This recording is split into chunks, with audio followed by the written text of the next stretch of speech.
세상에서 가장 우울한 나라. 계층 이동의 사다리가 무너지다. 한국 사회는 눈부신 경제 성장과 민주화를 이루어냈지만 그 이면에는 깊어지는 우울의 그림자가 드리워져 있습니다. 과도한 경쟁, 불평등 심화, 사회적 지지 부족 등 다양한 요인이 복합적으로 작용하여 국민들을 좌절과 패배감으로 몰아넣고 있으며 이는 세계 최고 수준의 자살률이라는 비극적인 결과로 나타나고 있습니다. 신분 상승의 꿈이 좌절된 사회. 계층 이동의 사다리가 무너지다. 과거 한국은 개천에서 용난다는 말처럼 교육열과 능력주의를 바탕으로 신분 상승과 계층 이동이 활발하게 이루어지는 역동적인 사회였습니다. 하지만 IMF 외환 위기 이후 급격한 세계화 아파트 가격 폭등은 중산층 몰락과 양극화를 심화시키며 이러한 희망을 무너뜨렸습니다. 기업들은 성과주의를 도입하고 비정규직을 확대하여 고용 불안을 야기했고 부동산 가격 상승은 자산 불평등을 심화시켜 계층 간 이동을 더욱 어렵게 만들었습니다. 세계 최고 수준의 자살률 벼랑 끝에 내몰린 삶 통계청 자료에 따르면 한국의 자살률은 OECD 국가 중 최고 수준이며 특히 젊은 층의 자살률이 높은 것이 심각한 문제입니다. 2022년 기준 한국의 자살률은 인구 10만 명당 23.6명으로 OECD 평균의 2배가 넘습니다. 특히 10대와 20대의 자살률은 각각 10만 명당 10.6명, 22.8명으로 다른 연령대에 비해 월등히 높습니다. 이는 과도한 경쟁과 학업 스트레스, 불안정한 미래에 대한 불안감, 사회적 고립 등이 복합적으로 작용한 결과로 분석됩니다. 경쟁 사회의 폐해, 끝없는 비교와 경쟁 속에 갇힌 삶. 한국의 경쟁 사회는 국민들을 끊임없는 비교와 경쟁 속에 몰아넣어 심리적 고통을 가중시키고 있습니다. 학생들은 좋은 대학에 진학하기 위해 밤낮 없이 공부하고 취업 준비생들은 대기업이나 공무원 시험에 합격하기 위해 치열한 경쟁을 벌입니다. 이러한 경쟁은 성공에 대한 압박감과 실패에 대한 두려움을 증폭시켜 우울증과 불안 장애 등 정신건강 문제를 유발합니다. OECD의 2022년 자료에 따르면 한국인의 삶의 만족도는 10점 만점에 5.9점으로 OECD 평균보다 훨씬 낮습니다.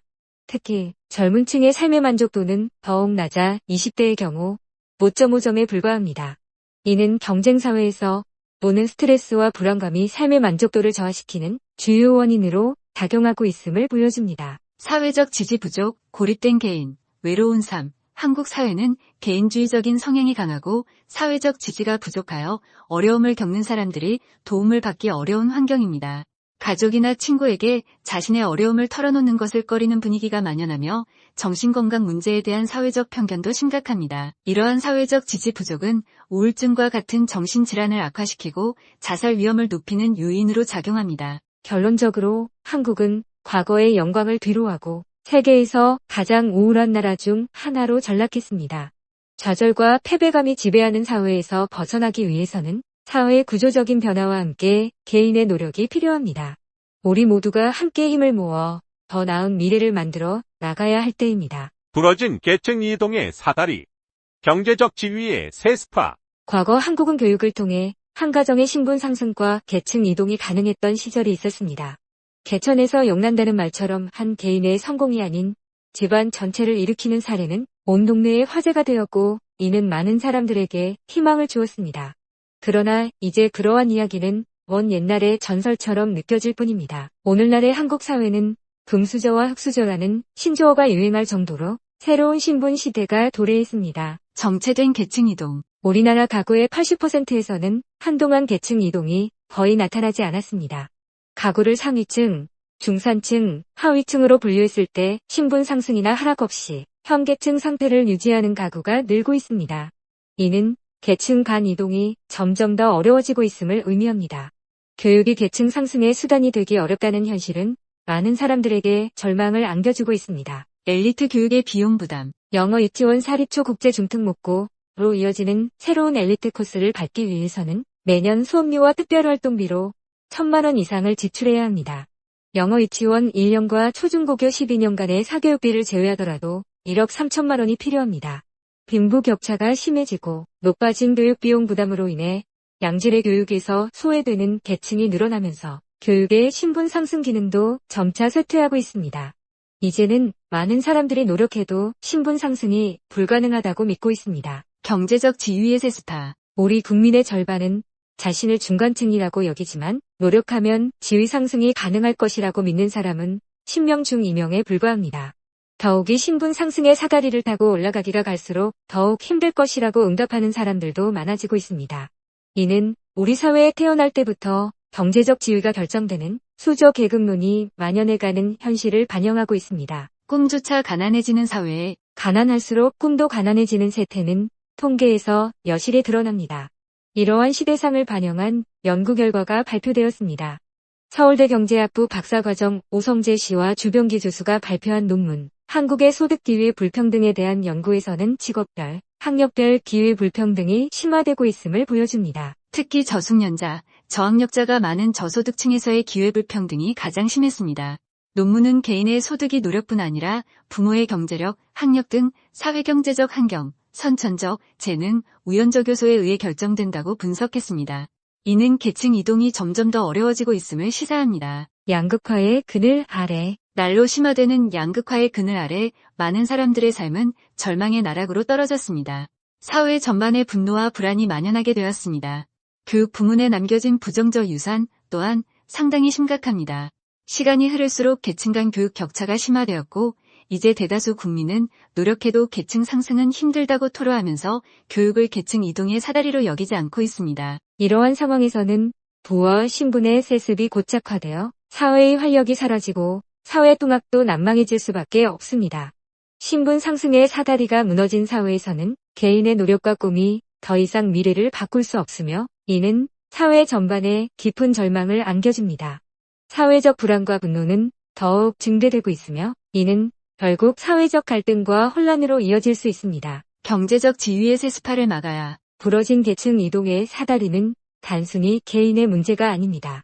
이는 우리 사회 전체의 문제이며 해결하지 않으면 안 될 심각한 문제입니다. 정부와 사회는 이를 해결하기 위해 적극적으로 나서야 합니다. 불평등 해소와 공정한 기회 제공을 위한 정책을 마련하고 교육의 기회를 모든 계층에게 공평하게 제공해야 합니다. 또한 경제적 지위의 세습화를 막기 위해 다양한 사회적 지원이 필요합니다. 그래야만 희망이 있는 사회, 꿈을 꿀 수 있는 사회가 될 수 있습니다. 한국은 코리안 드림의 역사에 빛나는 꿈의 사회다. 물론 그것은 과거의 이야기다. 최근 50년만을 놓고 본다면 전 세계에서도 아마 한국만큼 신분 상승과 계층 이동이 활발했던 나라는 찾기 힘들 것이다. 그것을 가능하게 했던 것은 남들처럼 잘 먹고 잘 살겠다는 강력한 평등 의지와 파출부를 하거나 식당 일을 해서라도 내 아이에게 양질의 교육을 시키겠다는 엄마의 집착의 합작으로 만들어낸 한국인의 특유한 교육열이다.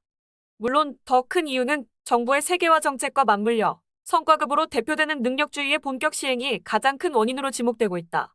사실 IMF, 그로 인한 무리한 글로벌화와 최근 부동산 가격의 대폭발이라는 변수가 없었다면 신분 상승과 계층 이동이라는 관점에서 한국은 여전히 전 세계에서 가장 역동적인 나라의 상위 자리를 지킬 수 있었을지도 모른다.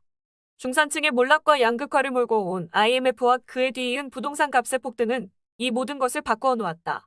IMF 이후 기업들이 살아남기 위해 택한 성과주의와 사실상의 고용 자유주의는 중산층을 대거 하류층으로 밀어넣었다. 글로벌화의 영향으로 해외 노동자에게 대거 일자리를 뺏긴 것도 한 원인으로 꼽힌다. 게다가 능력주의에 따른 소득의 격차와 부동산 값의 폭등에 따른 계층 간의 차이는 부자와 빈자를 완전하고 명확하게 갈라놓았다.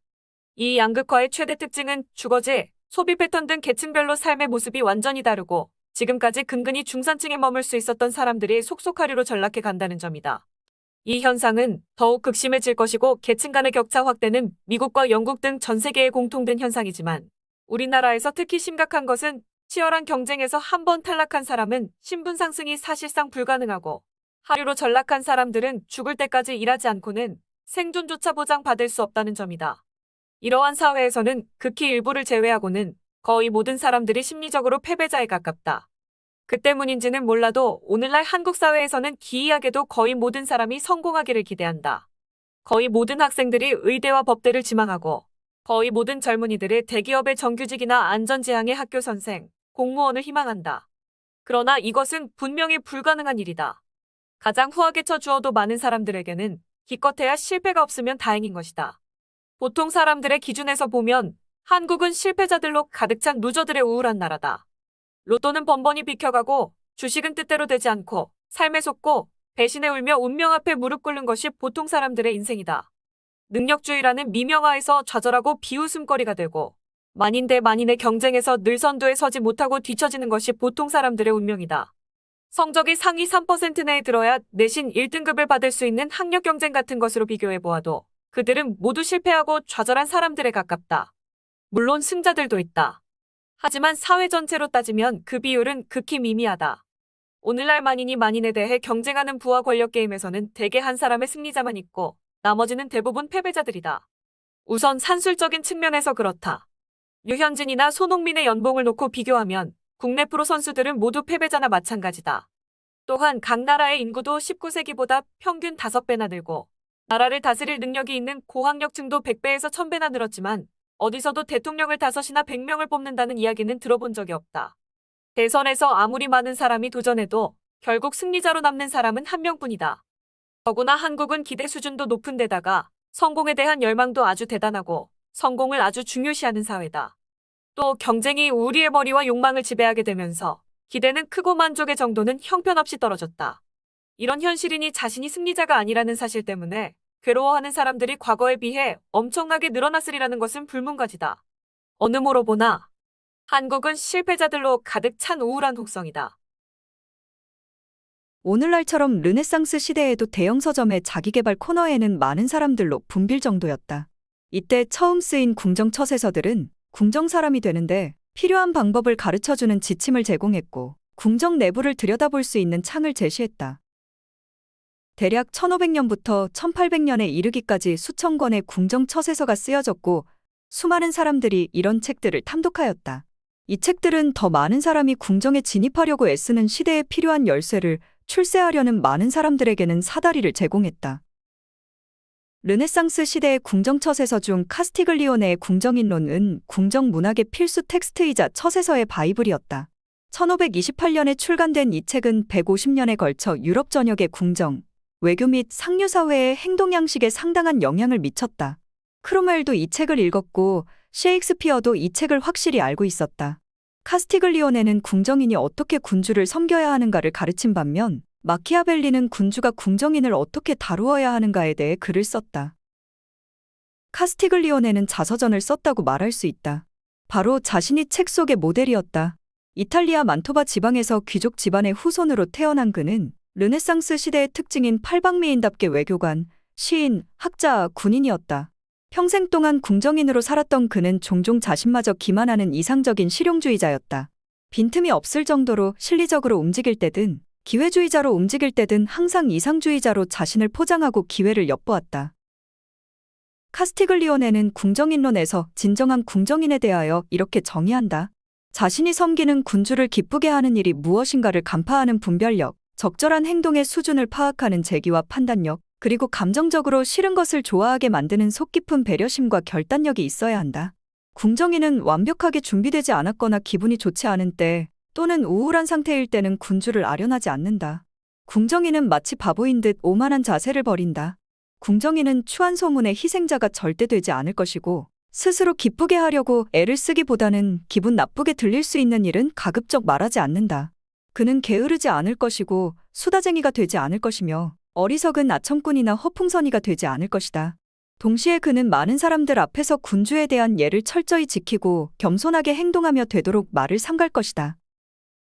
아부하면서조차 아부를 비난하는 궁정인의 자세를 이보다 더 뛰어나게 설명할 수 있을까?